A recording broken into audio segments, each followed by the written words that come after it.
السلام علیکم. ہمارے چینل بیا اور مالا پر خوش آمدید. اگر آپ ہمارے اس چینل پر پہلی دفعہ آئے ہیں یا آپ نے ابھی تک سبسکرائب نہیں کیا تو بیا اور مالا کو سبسکرائب کرنا اور بیل آئیکن پریس کرنا ہرگز نہ بھولیں.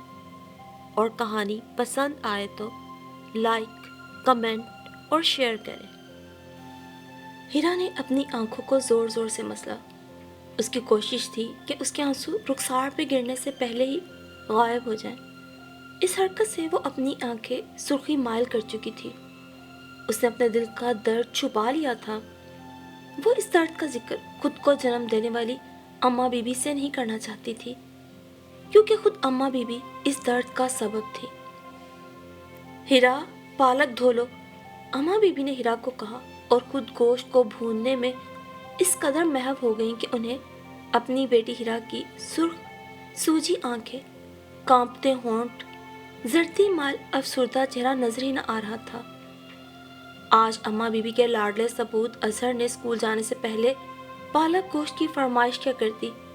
اماں بی بی فوراً پالک گوشت پکانے میں جٹ گئی. ہیرا پچھلے ہفتے سے کیما بھرے کریلے کی ضد کر رہی تھی، مگر اماں بی بی کے لیے ہیرا کی فرمائش کوئی اہمیت نہیں رکھتی تھی. اظہر صبح پالک گوشت کے لیے کہہ گیا تو اماں بی بی نے دوپہر تک اس کی فرمائش پوری کر دی. اماں بی بی کی گرم جوشی دیکھ کر ہیرا کے دل میں ٹیسیں سی اٹھنے لگی. معصوم دل آخر کب تک درد برداشت کرتا؟ تو اس نے آنسوؤں کا سہارا لیا. مگر ہیرا ان آنسوؤں کو رخساروں پر گرنے سے پہلے ہی مسلنے لگی کہ کہیں اماں بی بی کو یہ غلط فہمی نہ ہو کہ وہ اپنے بھائی اظہر سے حسد کا جذبہ پال رہی ہے. پالک کو پانی سے نتھارنے پر پانی کی ٹھنڈک نے ہیرا کے ہاتھوں کی گرمائی کو دور کر کے سیدھے دل کے دروازے پہ دستک دی. تو دل میں امڑتا الاؤ تو ٹھنڈک سے بجھ گیا، مگر آنکھوں کو آنسو کا سیلاب برداشت کرنا پڑا. اس کے دل میں طرح طرح کے خیالات آ رہے تھے. کبھی وہ سوچتی کہ کیا وہ اماں بی بی کی بیٹی نہیں، کیا وہ اظہر کی سوتیلی بہن ہے. پھر ایک دم سے ہی اپنے خیالات کی نفی کرنے لگتی. میں صرف اماں بی بی کی بیٹی ہوں، میں اماں بی بی ہی کی بیٹی ہوں. ہیرا خود سے سوال جواب کر کے اپنی بکھری ذات کو سمیٹ رہی تھی. اسی کشمکش میں اماں کی غسیلی آواز اس کے کانوں سے ٹکرائی. ارے ہیرا، کدھر رہ گئی؟ اظہر کے آنے کا وقت ہو رہا ہے. کم وقت کدھر مر گئی؟ کہیں پالک دھوتے دھوتے نلکے سے پانی کا بہاؤ زیادہ آنے پہ ڈوب کے مر تو نہیں گئی؟ ہیرا نے خود کو سنبھالا، آنسو کو پونچھا.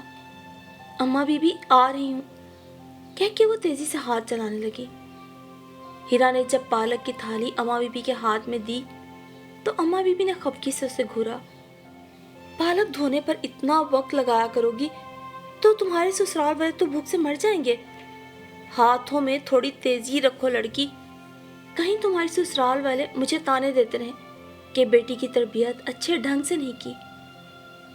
اماں بی بی نے پالک لے کر ہنڈیا میں ڈالی، مگر ہیرا نے اماں بی بی کی باتوں کا کوئی جواب نہیں دیا اور ان کے پاس پڑے اسٹول پہ بیٹھ کر ہنڈیا تکنے لگی. ہری ہری پالک پر سرخ مسالے لگنے پر یوں محسوس ہو رہا تھا کہ جیسے پالک زخمی ہو چکی ہو، جیسے اس کا دل ایک بار پھر زخموں سے تار تار ہو گیا. اماں بی بی نے ہری مرچیں کاٹتے کاٹتے ایک دم چھری روک دی. اظہر کو زیادہ ہری مرچیں بری نہ لگیں کہتے ہی اماں بی نے باقی ہری مرچیں رکھ دیں اور ہنڈیا بھوننے لگی. ہیرا کب تک ضبط کرتی؟ آخر کار پھٹ پڑی. اماں بی بی، آپ اظہر بھائی کے لیے ہر وقت سوچتی رہتی ہیں، ان کی پسند ناپسند کا خیال رکھتی ہیں، اور میں ہیرا اپنے غصے پہ قابو نہ رکھ سکی اور اس کی آواز بھرا سی گئی. اماں بی بی نے اس کے آنسو کو حیرت سے دیکھا اور بڑے تحمل سے بولی، ارے ہیرا، عقل ٹھکانے رکھ. اظہر تیرا بڑا بھائی ہے، تیرے باپ کا بڑھاپے کا کندھا اور تیرا محافظ بھی. پھر اماں نے حسب معمول اظہر کی تعریفوں کے وہ پل باندھے کہ لگا جیسے اظہر کے ہاتھ میں گھر کے ہر فرد کی زندگی اور تقدیر ہو. اماں بی بی کے پیار کا یہ ناپ تول ہیرا کا معصوم ذہن قبول نہیں کرتا تھا. اسی وجہ سے وہ اماں بی بی سے خفا خفا رہنے لگی.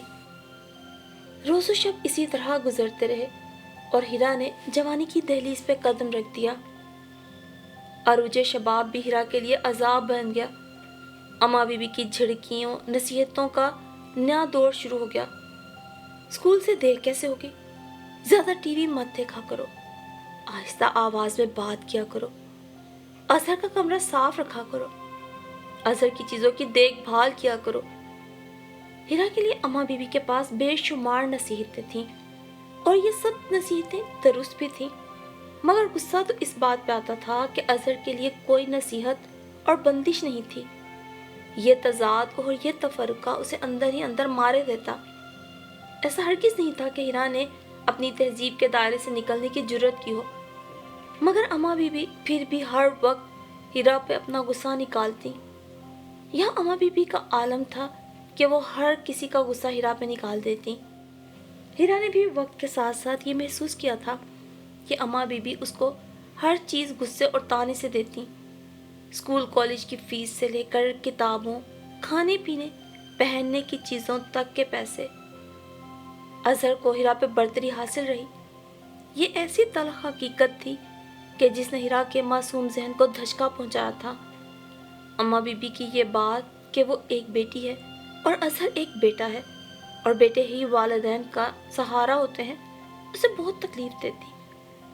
اماں بیوی احسان جتا کر ہیرا کو کپڑوں کے لیے پیسے دیتی، بقول ان کے اری اپنی ماں کے گھر پہ موج کر لے، تو خوش قسمت ہے، تجھے کون سی ملازمت کر کے ہمیں اپنی کمائی دینی ہے، بس تجھے تو تیرے گھر رخصت کر دوں گی تو اللہ راضی کر لوں گی، جبکہ اظہر کو تو بڑھاپے میں ہمارے دوائی دارو کا بھی خیال رکھنا ہے، ہر طرح سے ہم پہ ہی خرچ کرنا ہے نا اسے، تو اس پہ تو دوہری ذمہ داری ہے، تو خوش قسمت ہے، تجھ پہ ہماری کوئی بھی ذمہ داری نہیں۔ اماں کا یہ احساس دلانا کہ وہ جو کچھ ہیرا کو دے رہی ہیں اس کا کوئی صلہ انہیں نہیں ملنے والا، اسے احساس کمتری میں مبتلا کر دیتا۔ ایک دن تو اس نے اماں بیوی سے شکایت بھرے انداز میں پوچھ ہی لیا، اماں میں کیا آپ کے لیے بوجھ ہوں؟ تو اماں بیوی لمبی آہ بھر کر خاموشی سے اسے دیکھنے لگی۔ کوئی جواب نہ ملنے پر ہیرا کا وجود کانپ اٹھا کہ وہ اماں بیوی کے لیے واقعتاً بوجھ ہے۔ ہیرا اظہر بھائی کے چہرے پر ایک عجیب سا سکون دیکھتی تو اس کے دل میں حسرت پیدا ہوتی کہ کاش وہ اماں ابا کا بیٹا ہوتی تو ضروریات زندگی خوشی سے تو ملتی۔ یہ سب تو ٹھیک تھا، مگر جب میٹرک کا رزلٹ آیا تو اس کے بعد اماں بیوی نے ہیرا کے والد عامر سے مشورہ کر کے ہیرا کو گھر بٹھا لیا۔ اسے تو جیسے چپ لگ گئی۔ اس نے روتے روتے اماں بیوی سے کہا، اظہر بھائی کو MBA اور مجھے گھر بٹھایا جا رہا ہے، کیوں اماں بیوی؟ اماں بیوی نے خفگی سے اسے کہا، زیادہ تعلیم لڑکیوں کے لیے اچھی نہیں ہوتی رانی، پڑھ لکھ کر لڑکیوں کے دماغ آسمان کو چھو لیتے ہیں اور پھر ان کا زمین پہ ٹھہرنا ناممکن ہو جاتا ہے۔ لڑکیاں زیادہ پڑھی لکھی ہوں تو معاشرہ ان پر بڑھاپے کی مہر لگا دیتا ہے۔ اماں بیوی آپ بچپن سے لے کر اب تک مجھ سے ہی کیوں قربانی کی امیدیں رکھتی رہی ہیں؟ آواز نیچی رکھ، 4 جماعتیں اور پڑھ لینے پر تجھ میں کون سے سرخاب کے پڑ لگ جائیں گے، یا تو ملازمت کرے گی؟ تیرے ابا جان اظہر کی پڑھائی کے ساتھ ساتھ تیری پڑھائی کا سوچیں، پڑھائی کے خرچے پورے کریں، یا پھر تجھے کل کو دینے والا جہیز۔ اماں بیوی نے غصے سے کہا۔ انہوں نے 2 ٹوک ہیرا کو کہہ دیا، وہ جہیز اور تعلیم میں سے کسی ایک کو چن لے۔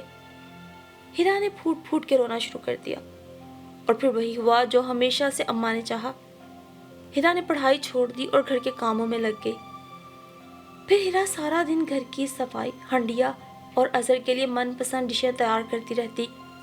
اماں بیوی اظہر کو روز رات کو گرما گرم دودھ اور بادام دیتی اور ساتھ ہیرا کو ہدایت دیتی کہ وہ اظہر کی صحت کا خیال رکھے کہ کہیں پڑھائی کرتے کرتے وہ کمزور نہ ہو جائے۔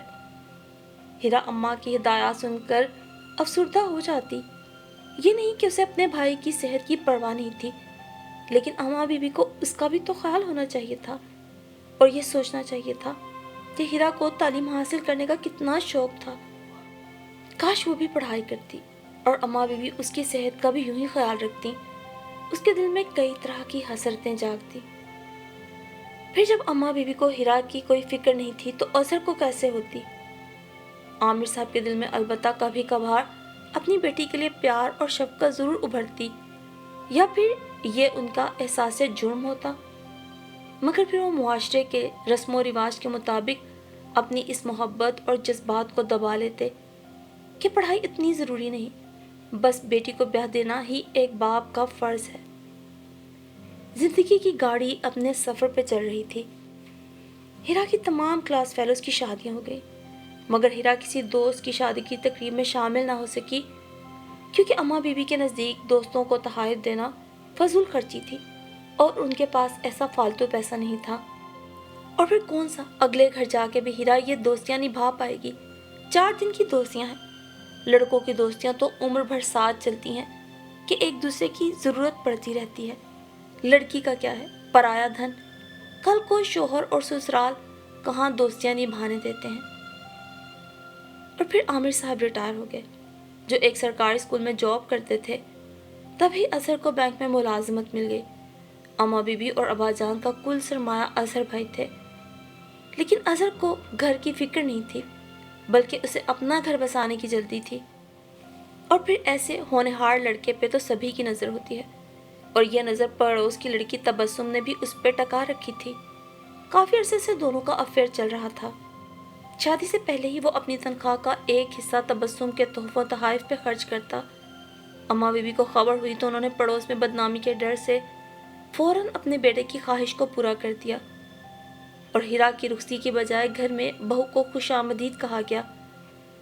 پھر کیا تھا؟ وہی روایتی ماحول۔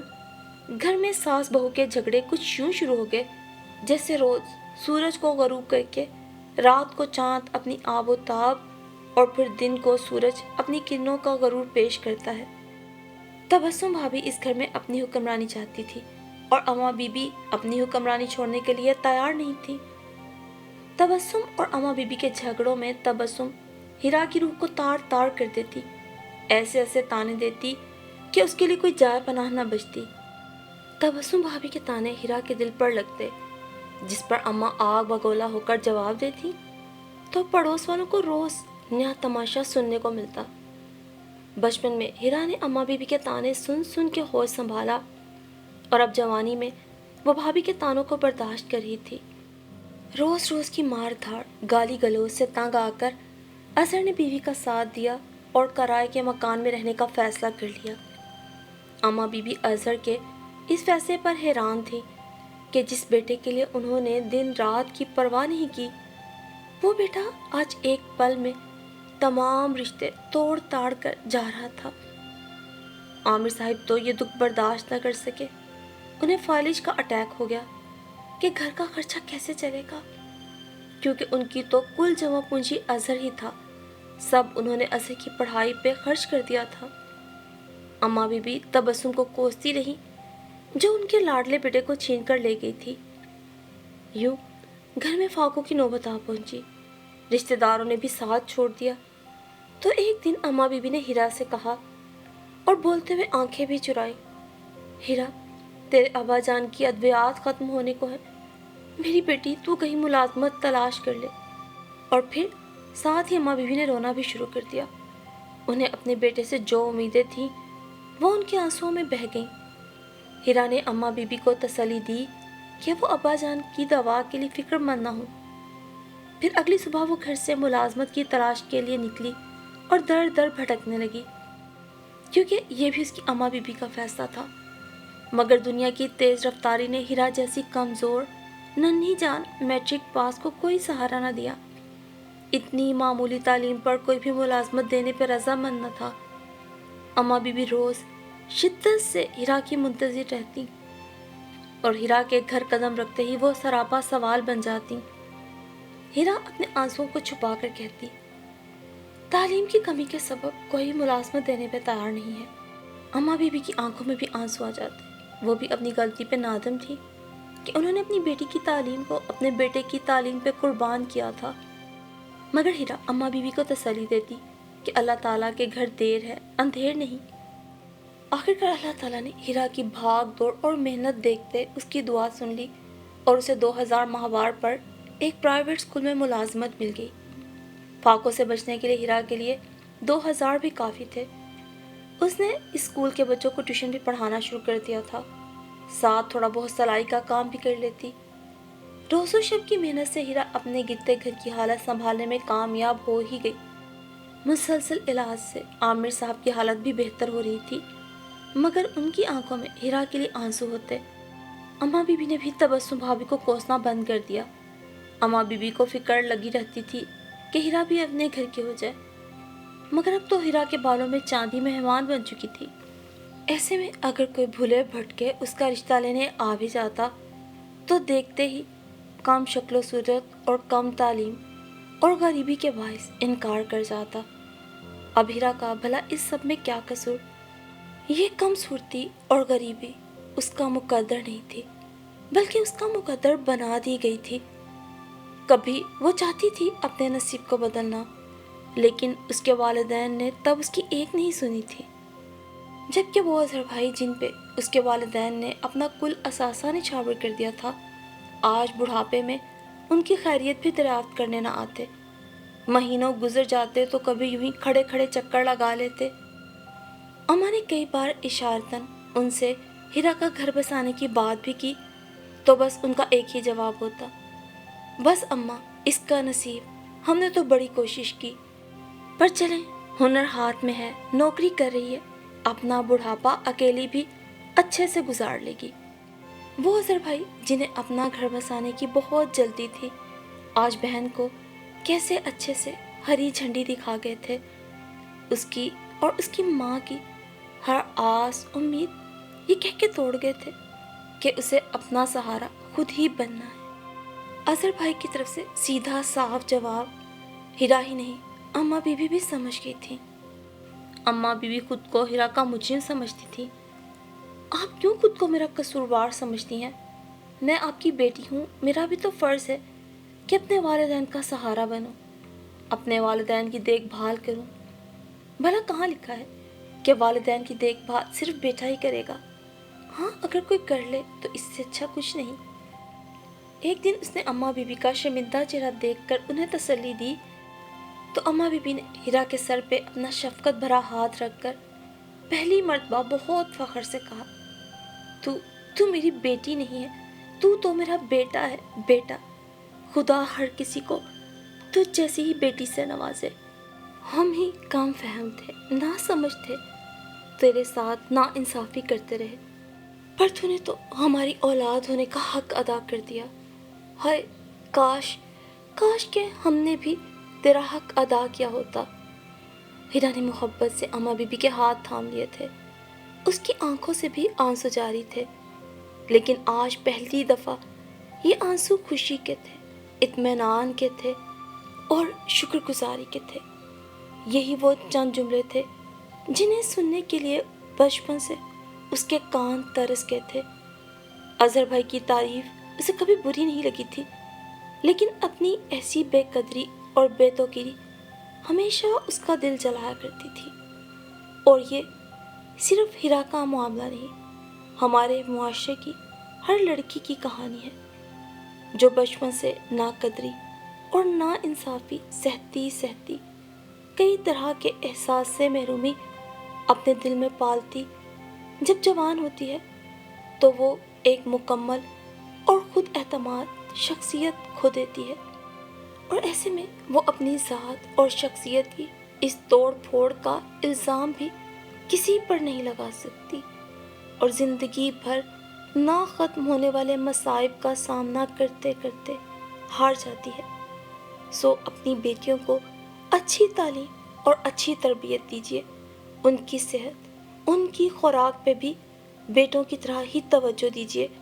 اللہ کے ہاں بیٹے اور بیٹی کی اس طرح سے کوئی تخصیص نہیں، جس کا شکار ہمارے معاشرے کی کئی بیٹیاں آج بھی ہیں۔ امید کرتے ہیں ہیرا کی یہ کہانی بہت سوں کے لیے ایک سبق بھی ہوگی۔